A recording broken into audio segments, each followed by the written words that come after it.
ఈ చెప్పేటటువంటి ఒక నాయకుడు అన్నటువంటి వాడు ఈ చెప్పుడు మాటలను నమ్మకూడదు.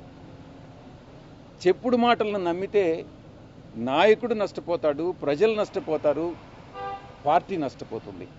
ఇక్కడ జరిగేటటువంటిది అదే. ఈ కోటరీ వల్లనే నేను ఆయనకి దూరం అయ్యా.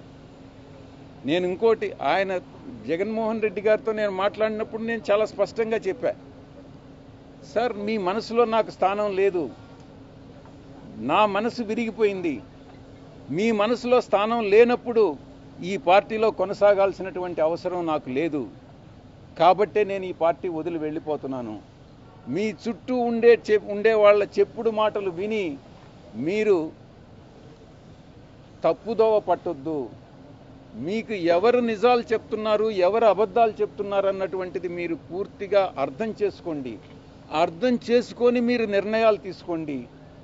అప్పుడు మీరు ప్రజలకు ఉపయోగపడతారు.